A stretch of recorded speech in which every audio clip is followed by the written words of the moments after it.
about time to turn to the unruly audience and check how unruly you are.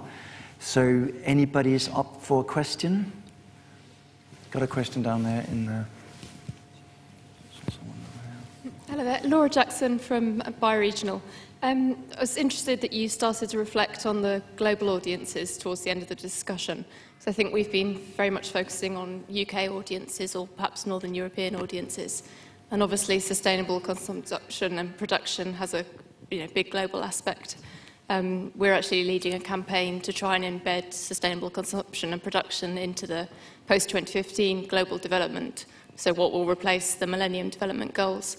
And my question to the panel really is, what do you know about your consumers or indeed citizens across your different territories? Because you're obviously global brands.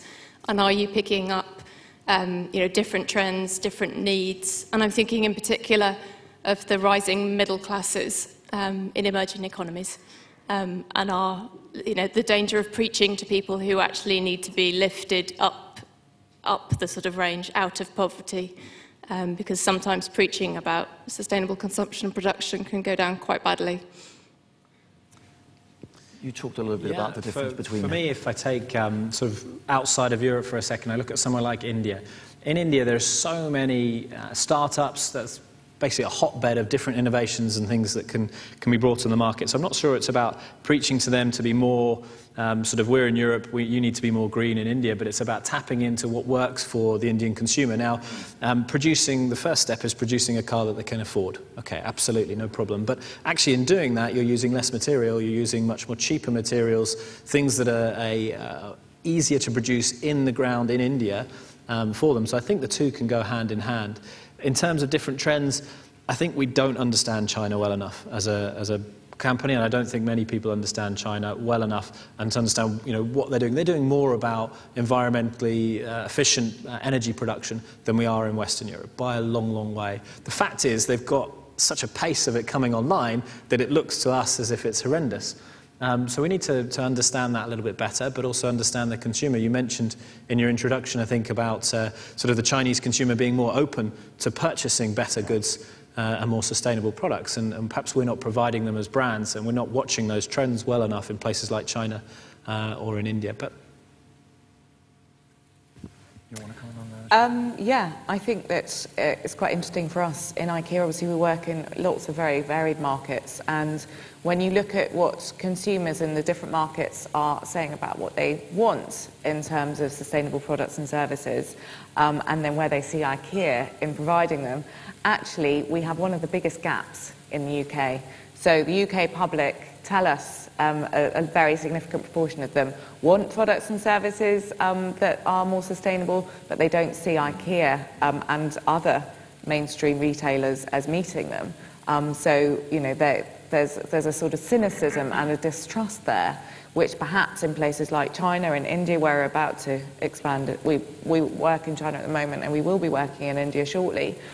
We know that there is a high level of interest, but at the moment there's, it's relative trust because you're seen as an organised company and therefore probably you're going to do good. And I think it's, as a responsible retailer, it's very important to go in and say, and actively go in with that conversation so that no one on either side presumes that the right thing is being done. But I would hope that we could leapfrog that and make sure that we are providing the products and solutions that are really going to help make the difference. One of the other bits I find interesting is about the cost of production as well. We spend an awful lot of time trying to reduce the cost of production, and one of the biggest ways to do that is to move what we're producing closer to the consumer and understanding the different trends of the way cars will be purchased. And I think that for a brand and for manufacturers is one of the biggest areas where we can improve on. We're still very classical in the way we try and predict things. I think, just looking at internet trends, you look at pharmaceutical companies in the US, they send their drugs to different areas of the US based on what people are looking at on the internet. Okay, that might sound very far removed from producing in a big factory, but it's not really. It's only one step to go that little bit further to be better, so we don't have wastage of cars sitting there that you then overly discount and you push into the marketplace, which is driving consumerism. And you don't need to do that if you get your manufacturing base right and you produce cars where the demand is actually growing, the likes of India and China. mean, I think just quickly, just to respond about the point about preaching, I think was the term you used, that we shouldn't be preaching to people about, you know, how to be sustainable or to embrace sustainable consumption. I agree. I don't think preaching's the answer, but I think if you make things in a good way that have value for the long term, that can't be bad for anybody. We had a question up here in the front. Yeah, my name is Peter Knight, chairman of Context, one of the proud sponsors of the crowd. Joanna, a question for you. You didn't mention it, and I thought you would, about affordability, because has not IKEA achieved what Nissan has failed at doing? Nissan makes a very expensive, very ugly car, and you know, unlike the Tesla, which is expensive and very beautiful. But IKEA makes very inexpensive, affordable, beautifully designed products. Isn't that the cure? Well, thank you. Sorry. That was the unruly question we were That, ready yeah, for. well, Right? That's good. That Perfect, wasn't the question. That was an ad. Yeah, I mean, I guess, you know, our business model is about, it's what we call democratic design, as I mentioned earlier, which is about supplying the products and services that are going to meet the sort of everyday desires and needs of the many people in a, I can't remember all the jargon, I haven't had enough training yet. But I think that we can't be complacent about that, you know, just simply making something that is popular, making it accessible and making it attractive isn't enough in this day and age as a responsible retailer. And it's not actually sustainable in the most literal sense either, because obviously we are dependent on diminishing resources, we're dependent on ever more expensive energy and so on. So I think that, yes, it certainly opens up, in terms of social terms, arguably an aspirational way of life for more people than if it were expensive and ugly. But needing to ensure that we do that in an environmentally sustainable way is that extra layer to it. And I think we're realising that you can't just churn out the same more to more people, enticing though that might seem in the shorter term. For me, where IKEA has been really interesting is that you've moved through this phase of getting people to trust you by proving your goods are credible. Even though they're more affordable, you've spent a lot of time and effort over the last few years showing the credibility of them, showing the robustness of them, and then you've now moved into this sort of phase of saying, and by the way, you know what, we're also a very sustainable company, and the thing that we were working on in the background, that's now our forward face. And one of the issues we have from a Nissan side is people think our electric vehicle perhaps is a little bit too expensive and is a little bit out of reach. But it is cheaper than a Golf. So where we're failing is perhaps proving not so much that or building the right product. Where we're failing, I think, is trying to change people's mindsets that this product is credible. This product, you can trust it, you can drive it, and it won't just stop 100 meters down the road. And it's that trust element that I think where we've got a challenge, not so much on the affordability side. Which I think is there. Sorry, just to finish on that. I think it's an interesting thing. It does bring up this how we value things. Because I mean, I confess, before I got into the discussions with IKEA, I think like many other British people, I sort of thought that maybe they were okay because they're a Swedish company. But I was a sustainability specialist who occasionally shopped at IKEA, and it was kind of my guilty secret. You know, I'd hide the blue bag from my mates because, you know, it's cheap, and therefore someone somewhere or something must be being shafted. And I think that that's what we do in a consumer society. We put a money value on things that therefore gives them value. And I think that recognising that we actually can do things in a better way, that's better for the environment and for society, that doesn't necessarily need to have this great big whopping price tag on it, seems counterintuitive, because we put so much effort into thinking that you have to pay way more for something to be better. I think also what's inherent in the question was the power of good design. And if something is well made and has inherent value and also is beautiful, people are going to be drawn to it. So it's not just about utility, it is about making things that entice us. Because otherwise we're back to the thing about preaching and wearing hair shirts all the time. And life is not like that. We all want to be seduced, so. We have a question down here.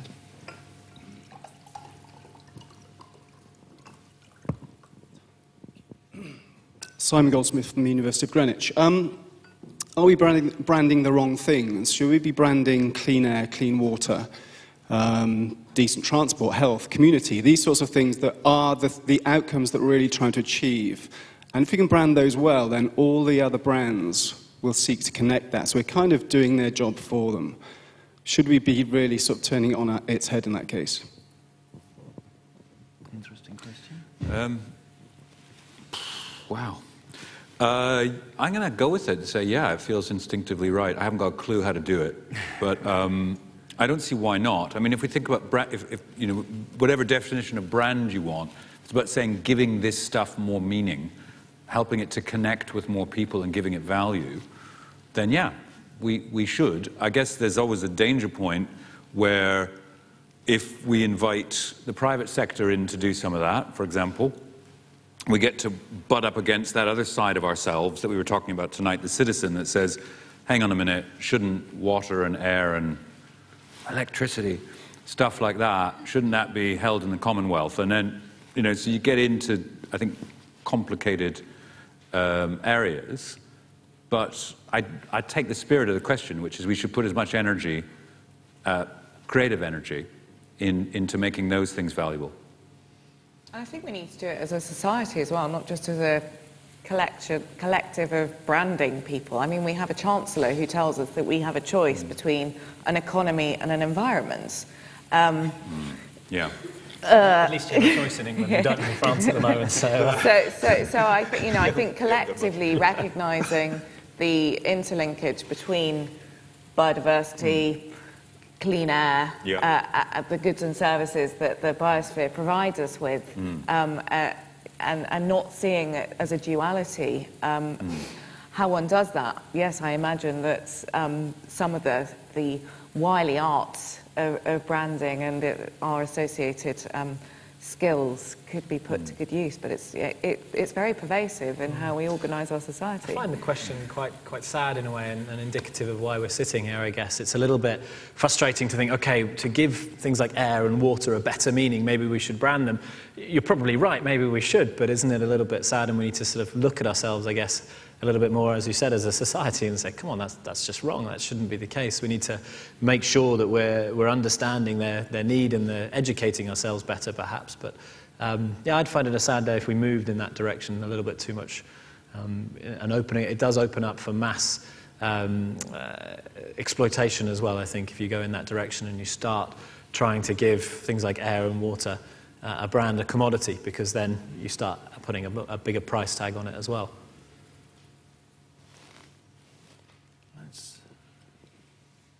Hi, I'm Dan Epstein from The Great Recovery. It seems we are branding air and water and public space. It's what cities do. City branding is all about that, and actually the best cities are now selling the best environments for the best businesses to work in.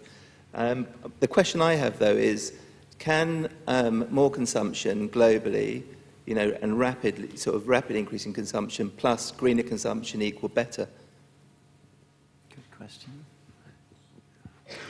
Yeah, I think for me, more consumption, certainly from a selfish perspective on Nissan. If more people buy the Nissan Leaf, we'll put more money into developing the battery technology, into working about how to charge these batteries in the first place, and to make the overall package more sustainable, going as far as making sure that you don't have to plug your Leaf in. Sorry to the electricity companies here, but why not just charge your car as you drive along? With so much heat and energy generated by driving, should be able to reharness that and make it fully sustainable. But we'll never get the traction to be able to do that without people and a rapid global sort of expansion of these things. And if you go to countries like India and China, if we can get it to work there and we can get electric mobility to work there, that'll add back in the investment to make it more sustainable and filter down across not just one or two cars in the range, but why not all of the range? I suppose I'll go back to something I mentioned at the beginning. It was like, if we think of consumption, does it need to be a linear thing about a transaction that relates to the handing over of stuff? Or is it transactions that we're looking at? So if we this kind of gets big, doesn't it? But, you know, if one assumes that one wants to keep growing economies, which is what one seems to assume, then does that economic growth need to be based on the handing over of stuff, or can it be just about transactions? If it's just about transactions, then transactions can be about all sorts of things, services as well as goods being one of the most obvious. So I think that, is growth good is a question, and then you think about what type of growth. But I think that presuming that we need to have the current model of consumption, and therefore that's the only means for growth, is, you know, clearly that's going into a black hole at some point, off a cliff, whatever kind of apocalypse you want to think of.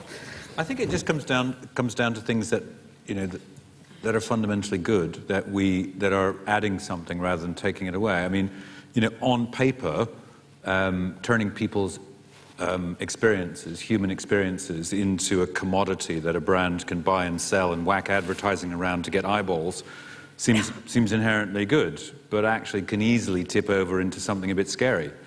So I don't think there's any black and white answers. You know, we say we're going to go to experience. You know, well, Google are masters of experience, and yet we've all got a few questions, I think, for Google at the moment about where they're taking this experience. But there's plenty of great stuff about what Google have given us.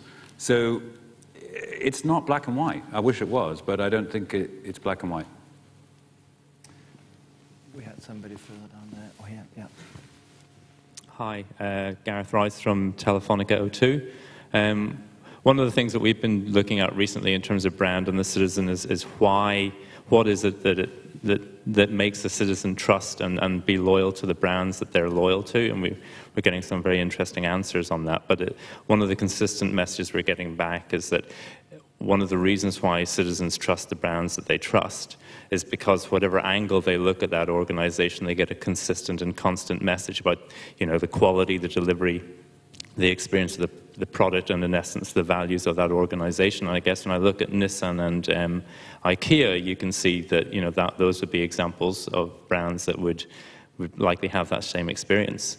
And then the next question for us as a brand is saying, well, how do we differentiate ourselves, and how do we actually see communicating on a shared values basis actually driving change and awareness and loyalty of that brand more so than, if you like, regular branding and regular advertising? Maybe it's too early days to answer this, but can you guys see any increased awareness of your brands and greater loyalty of your brands out of communicating on a shared values basis as opposed to just regular branding? Yeah, so the first part of the question about consistency, first of all, it is a daily challenge for a brand like Nissan, because we do produce our SUVs. I drive an SUV and I drive a Leaf, and it is one of these different messages to get across. So we're still struggling with that. But once we get over that and we try and make our messaging consistent across the base of that, we had a good uplift in our overall opinion. I think that's the bit that we track most. Awareness, most people know of Nissan, but most people don't know what Nissan stands for. And those that do, they generally form a good opinion because of that base level of consistency and because of the trust that our products deliver. In terms of providing a better value exchange, I still think it's a very early stage, and I struggle daily to try and prove back to my stakeholders in my business that being much more focused on providing a value exchange with the consumer will ultimately give us a bigger payoff than just pushing our message consistently out there alone. And we do it in pockets, and I think we do it very successfully in the likes of Norway, where there is a latent consumer appetite for electric vehicles, and that's helped us build a better relationship and dialogue. We do it here as well. But going across the continent, I think we struggle, and it is trying to convince the different markets as well, because they're all at perhaps different levels of appetite for this, that having this value exchange and building a value with your customer base is difficult. From a loyalty perspective, again, there is a relationship between when we've done that successfully and driving better loyalty or better retention of our customers. And we don't see that in some of our southern European markets, and we do see that in perhaps our more markets that have taken to the Leaf message a little bit more seriously and to the EV message a little bit more seriously. So yes, I'd say it's there. Are we successful at it everywhere? Definitely not yet. I think the whole thing about having a brand that's consistent, that people know what to expect, and that they can trust that, clearly very powerful. And one of the the ways that I've experienced that in my first year at IKEA is our foray into providing solar panels for the domestic market, which is something very different for us.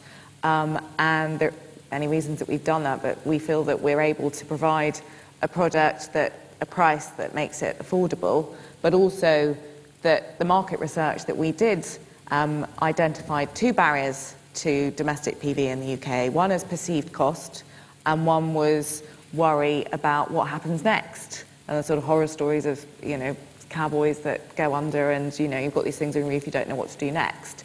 So actually we have a partnership now with a PV provider, and so we sell them in our stores with them, and it's kind of guaranteed.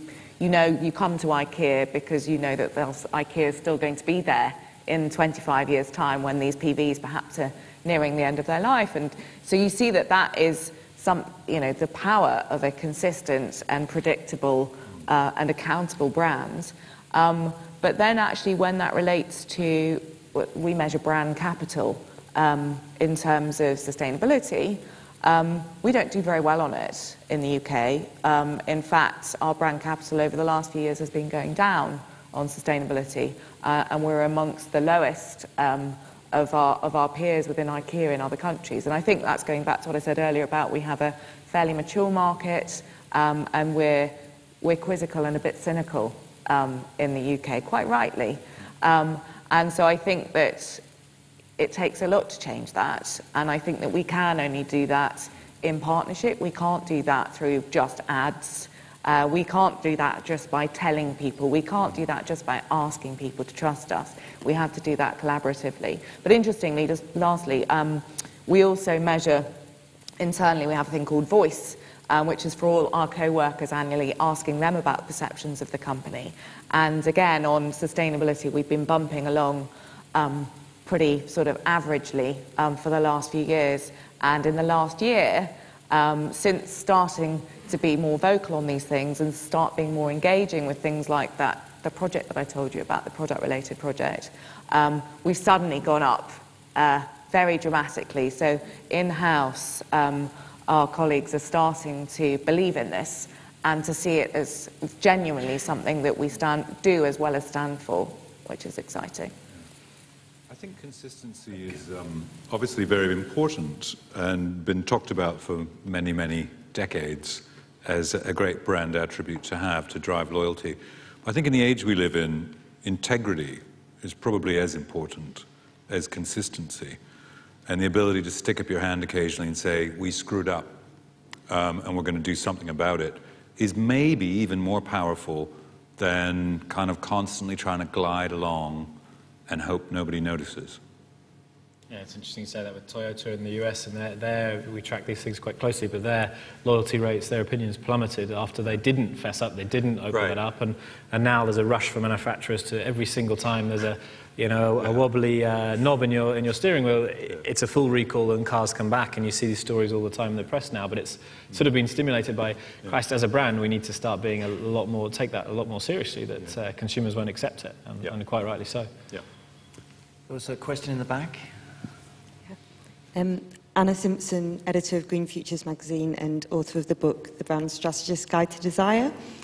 And I'm interested in the role of brands in people's lives and how they can actually respond to the desire for community, adventure, aesthetics, vitality, and the desire to give life meaning. And I wonder, so a question for Joanna and for Gareth. Just like as a professional, you can't really turn up to a party and just try to sell your wares. I wonder, what sort of role could you play in people's lives as a brand that will really add value and really respond to what they desire? So I think the first thing is understanding what they're interested in. And the difficulty is everyone is interested in different things. So as a brand, we've got different options. We can either go and do small individual niche things, and with one of the brands here today, Schneider Electrics, we do that, and we work with the Paris Marathon with our sustainability message, and we tap into the fact that Schneider Electric's just there we go.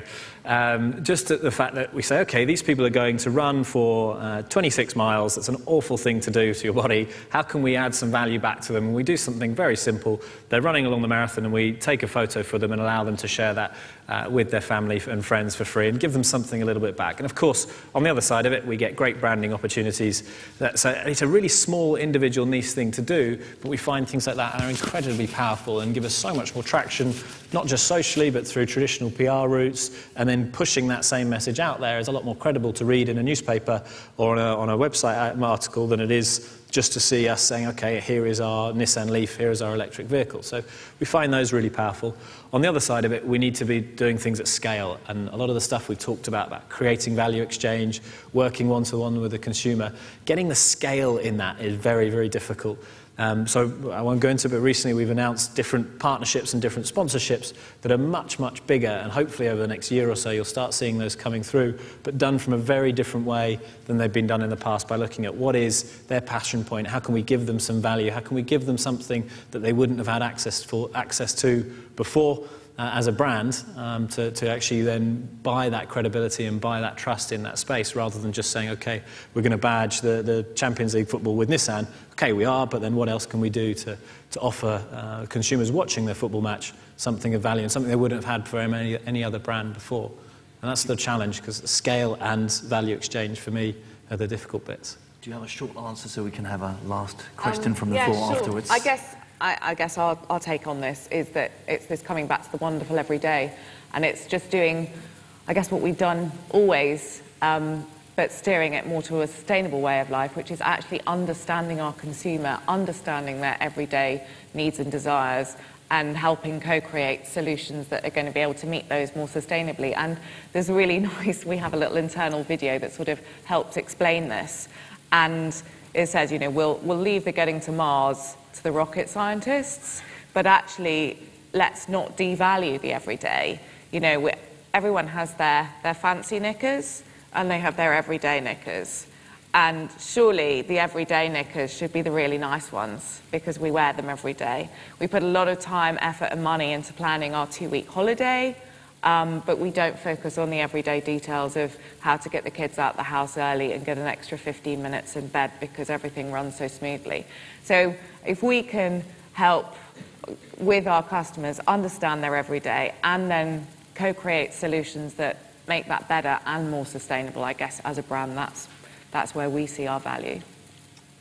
So this is going to be the last question, so let's get a good and unruly question from the floor and a short answer from the panel. We got one here in the front. There's a lot of pressure on you now.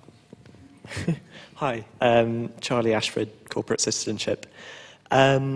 Adbusters magazine, the guys who came up with the Occupy Wall Street movement, they have a concept called the mental environment, and they say that, you know, just as we're polluting our physical environment with carbon emissions, we're polluting our mental environment with adverts and marketing messages.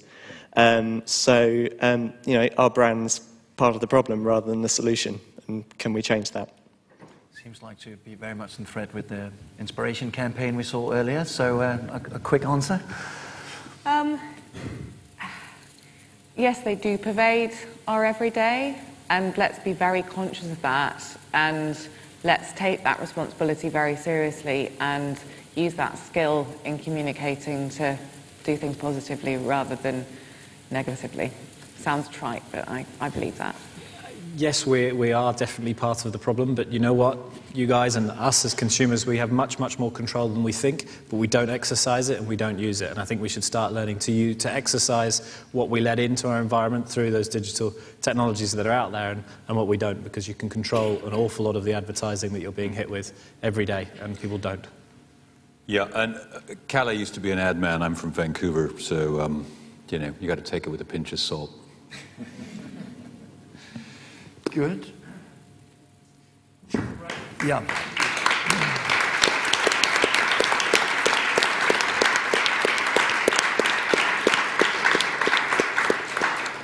What a rich tapestry you've given us. And I think what I've really enjoyed is the honesty that has come off this stage, and I think linking back to this word integrity, it's of huge importance. We always said this was going to be a very complex subject, and it's a long journey, and that all we could hope to do was to put a few little brushstrokes on a big canvas. But if I could try and extract from all of that a strategic message for a business, what I felt it was that it's not about engaging people as consumers, that it's actually engaging them as citizens, or possibly even going a step further as human beings, which I think is really nice. And then once you're doing that, you can then invite them into your business, and they can become your co-creators. And I think from both of our pioneering brands, we've had illustrations of how you're doing that. And I think, and I've been watching the Nissan site, and it's extraordinary how many people are going into their site. They're writing lots of things about their experience. They're very positive, and it's very transparent. They're rating everything about the Leaf. And that, you know, it's a very radical vehicle. An electric vehicle requires a lot of behavior change. It will take a long time for it to be adopted. But I think the way that you're doing it, I think, is really interesting, because when we are human beings, we are much more generous. We are less mean. And if you invite people in their human capacity, you'll probably get a much more exciting human experience out of it, and possibly one where we can all be voracious consumers or transactors, and possibly in a better world. But look, I found it enormously inspiring. So thank you again to our panelists, and after that we go round to our round tables. Thank you again.